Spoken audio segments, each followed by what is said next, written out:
اب جسم نے روح کو اپنی طرف اور اپنے لذائذ کی طرف متوجہ کر لیا ہے. جسم نے روح کو، یہ بڑی اونچی بات ہے نا، کہہ رہے تھے تو روح غالب ہوگی تو سمجھ آئے گی نا باتوں کی. جب جسم کا غلبہ ہے تو پھر سمجھ کدھر آئے گی؟ دوسرے لفظوں میں یوں کہہ لیں کہ تم شراب کباب وغیرہ سامان عیش میں غرق ہو گئے ہو اور عہد الست بربکم کا وعدہ بھول گئے ہو. سمجھ آ رہی؟ اس وعدے میں تم وہ وعدہ بھول چکے ہو. حضرت یوسف السلام نے خواب میں دیکھا، بڑی اہم نکتے ہیں یہ سب، کہ سورج ستارے اس کے سامنے نوکروں کی طرح تعظیماً جھک رہے ہیں. خواب دیکھا تھا نا یوسف السلام نے. سورہ یوسف قرآن جیت میں آتا ہے نا، ان کا اپنے سچے خواب پر اعتماد تھا، اس لیے کنویں اور قید خانے کے اندر مقید ہونے کی حالت میں بھی وہ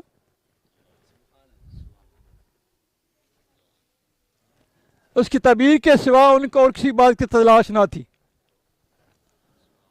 کنویں میں بند تھے، قید خانے میں بھی رہے، مگر انہوں نے خواب دیکھا تھا، اس خواب کی تلاش، اس خواب کی تعبیر میں ہی رہتے تھے کہ خواب کی تعبیر ہونی ہے. جب یوسف السلام کو بھائیوں نے کنویں میں ڈال دیا، ان کے کان میں خداوند کریم طرح سے آواز آئی کہ تو روزے شوی اے پہلواں تاب مانی اے جفا رویشاں، اے مصیبت اور چاہ پر صبر کرنے والے بہادر، اے مصیبت اور چاہ پر صبر کرنے والے بہادر، تو ایک دن بادشاہ کا وزیر ہو جائے گا، حتیٰ کہ ان بھائیوں کے ظلم کو ان کے منہ پر مارے گا. آواز کدھر آئی؟ کان میں. سمجھ آ رہی؟ غیبی آواز کدھر آتی ہے؟ کان میں، دل میں آوازیں آتے ہیں. الہام کدھر ہوتا ہے؟ دل میں ہوتا ہے. تو اسی خواب کے اعتماد سے ان کو غلامی اور پیش و کم لوگوں کی ملاوت کا مصائب سے کوئی غم نہ تھا. اس خواب کی اعتماد سے، کہ ان کو خواب پر اعتماد تھا، ہمیں اللہ رسول کی حکومت پہ اعتماد نہیں. بات تو یہ کرنے والی، ان کو خواب پہ اعتماد تھا. ہمیں پرانے قرآن جی مالی کتاب ہدایت ہے. جاگتے ہیں سو گئے؟ اللہ اکبر. آخر جب ادھر یہ لوگ یوسف السلام کی اجازت سے یعقوب علیہ السلام کو اپنے ساتھ لے گئے، اور سب نے اس بات اتفاق کر لیا کہ اس کو کسی اندھے کنویں میں ڈال دیں، تو جیسا ٹھہرا تھا انہوں نے ویسے ہی کیا. اس وقت ہم نے یوسف کی طرف وہی بھیجی کہ تنگ دل نہ ہونا، ایک دن آئے گا تو میں ان کو بدسلوکی کے متمنا کرو گے اور تم کو جانے پہچانے کی بنا. یہ سورہ یوسف دوسرے رکوع میں ہے نا. اللہ، یہ ندا کرنے والا نظر نہیں آتا، لیکن ندا کرنے والوں کو نشانی سے پہچان لیتا ہے. نظر نہیں آتا لیکن پہچان. تو اس ندا سے ان کے دل میں ایک طاقت اور ایک آرام اور ایک اعتماد پیدا ہو گیا. اس ندا، غور سنو، یہ آپ کو جذبہ دینا چاہ رہا ہوں. اس ندا سے ان کے دل میں ایک طاقت، ایک آرام اور ایک اعتماد پیدا ہو گیا، اور اس پر جلال آباد سے کنویں کے لیے باغ و مجلس بن گیا. اس پر جلال آباد سے وہ کنویں کے لیے باغ باہر بن گیا. وہ کنویں کے لیے باغ، سمجھ آ رہی؟ اور تکلیف، تنہائی، اذیت وغیرہ وہ محسوس تک نہ ہوئی. یوں سمجھ لو جیسے ابراہیم السلام کے لیے آگ گلزار بن گئی نا، وہ کنویں کے لیے آگ گلزار بن گئی. کنواں بن گیا نا، آگ بن گئی تین گلزار. پھر اتنی ٹھنڈی نہ ہو جانا کہ میرے یار کو، میرے خلیل کو ٹھنڈ لگ جائے. اس کے بعد سختی بھی آتی تھی نا، اس کو بدولت اس کو خوشی خوشی برداشت کر لیتے تھے، اور خوشی جو ہے وہ سختی خوشی کا باعث بن جاتی تھی. تو کبھی ہم لوگوں نے دین کے لیے سختی برداشت کی ہے؟ دین کی شکل اٹھا لیں آج تو کتنا فائدہ دے گی، سوچ سکتے ہو؟ اس کے نام سوچ سکتے ہو؟ جن کے بلو بستروں سے الگ رہتے ہیں، جو اللہ نے کے انعام رکھے ہیں، آپ سوچ سکتا ہے؟ اللہ، یعنی ہم چنا، اب ادھر لے جا رہا ہوں جس بات کے لیے میں نے آپ کو یعنی تکلیف دے رہا ہوں. وہ کیا؟ ہم چنا ذوق بانگ الست یعنی جس طرح کے الست بے رب کے آواز کا ذوق جو لوگوں کو یوم مساق میں پہنچی تھی، ہر مسلمان کے دل میں قیامت تک کے لیے قائم ہے۔ ہر انسان نے عالم ارواح میں اللہ نے ہم سے وعدہ لیا تھا نا۔ اللہ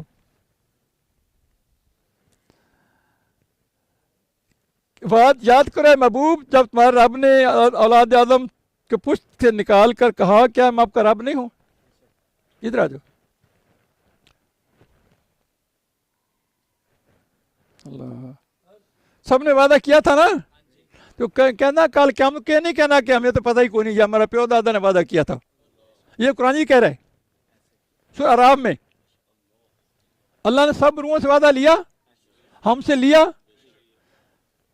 وہ کیا قرآن کہتا ہے کہیں کل کو یہ نہیں کہنا کہ جناب ہمیں تو وعدہ ہم تو کوئی نہیں لیا، میرے پیو دادا سے وعدہ لیا ہوگا۔ اللہ نے تبھی سب روحوں سے لیا۔ وہ تو خواب پہ یعنی اس کی قوت سے طاقت سے تکلیف برداشت کر رہے تھے، ہم اللہ کے وعدے سے نہیں تکلیف برداشت کرتے۔ اب بولو یعنی ہم اللہ سے وعدہ کر کے وہ مکر بیٹھے ہیں، وہ بات یاد کرا پھر یاد بھی نہیں کرتے، تو پھر اعتماد بھی نہیں کرتے۔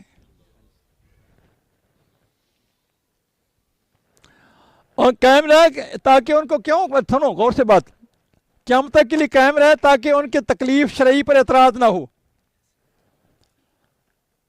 یعنی ان کو تاکہ وعدہ اس لیے لیا تاکہ ان کو شرعی احکام آئے نا، پھر ان کو اعتراض نہ ہو، روحوں کو بندوں کو، تاکہ نہ حق تعالیٰ کے حکم منع سے ان کو گھبراہٹ ہو۔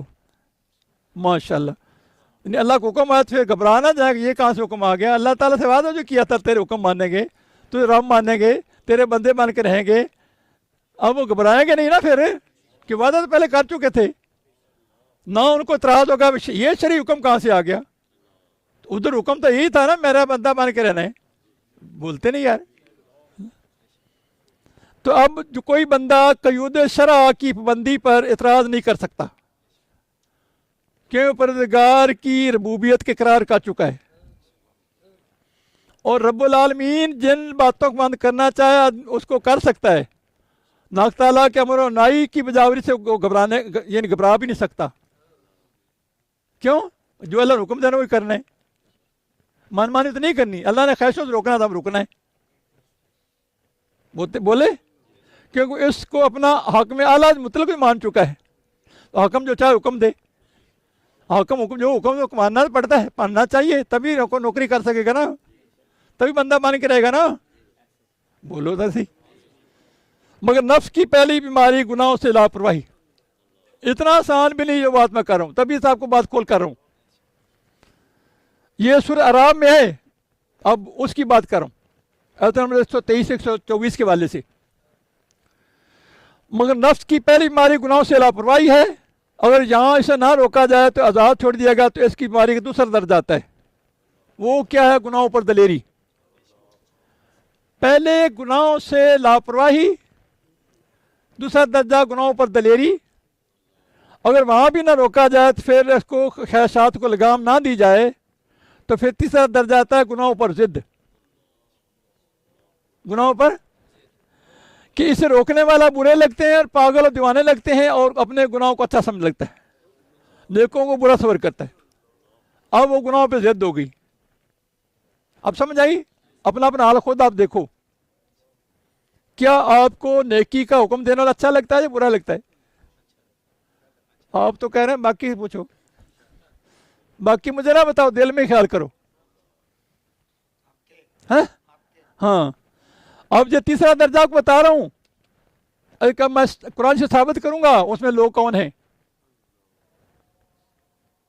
اگر یہاں بھی اصلاح نہ کی جائے، اسے دعوت چھوڑی جائے، چوتھا درجہ آتا ہے دوسروں گناہوں پر مجبور کرنا۔ خود تو کر رہا ہے، دوسروں گناہوں پر مجبور پھر کرتا ہے۔ اس شخص کی مثال دیکھنی ہے تو سورہ اعراف میں جہاد کا جہاں ذکر ہے نا، جادوگر فرعون والا، جادوگر فرعون کے جادوگر سے بتانا مقابلہ کرنا موسیٰ علیہ السلام سے، تو خدا جو بنا ہوا تھا، پھر ادھر آ بیٹھ جا۔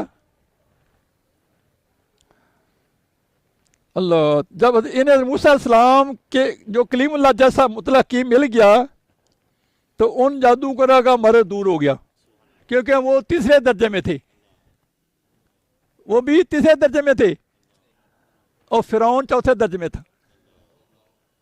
آدمی کہتے ہیں آپ بیان کرتے سارے لوگ تو فائدہ نہیں اٹھاتے، جو چوتھے درجے وہ کیا فائدہ اٹھائیں گے؟ جو چوتھے درجے میں ہیں، اب بیان تو ان کا تھا، موسیٰ کلیم اللہ تھے، انہوں نے معجزے بھی دیکھ لیے، عصا جد بیضا بھی دیکھ لیا، فرعون نے کتنے دیکھی باتیں، جب تکلیف ہوتی تھی وہاں کرتا پھر ان کے پاس جاتا تھا، دعا کرتے ٹھیک ہو جاتا ہے، پھر ان کے پاس جاتا تھا، پھر ان کے جوئیں پڑ گئی، مینڈک آ گئے، کتنی بیماریاں آتی رہیں، انہیں کے پاس جاتا تھا۔ وہ عقل ماری ہوئی تھی نا، چوتھے درجے میں تھا کہ اس کو اچھے لوگ برے لگتے تھے۔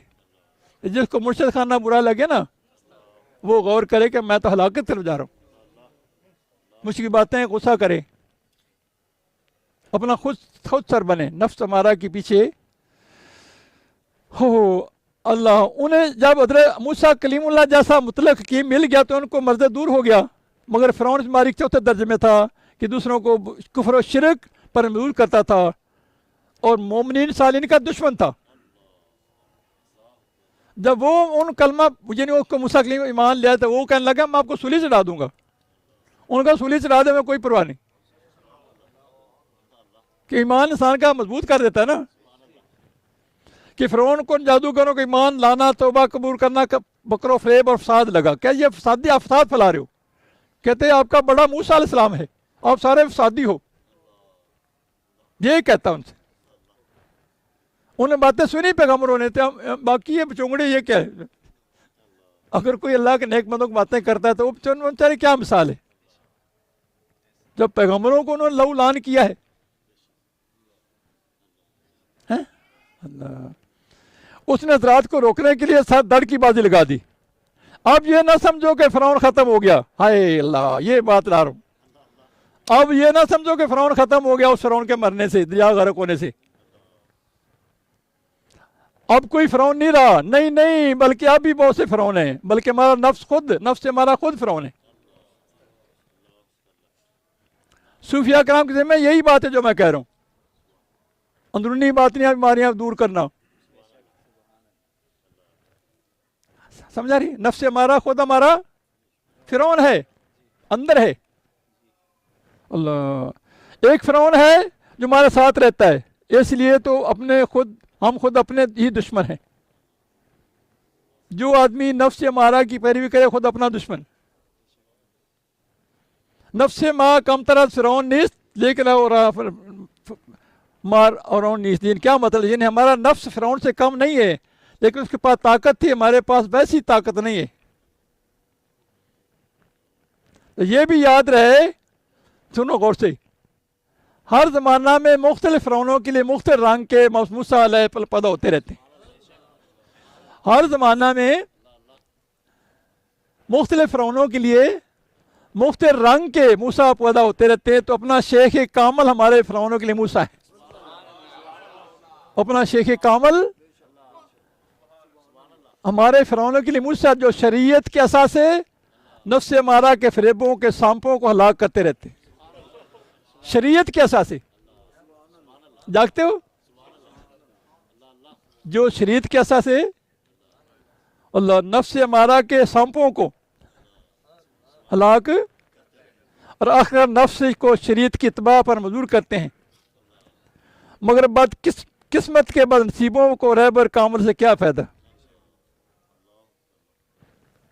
قسمت کے بد یعنی بد قسمتوں کو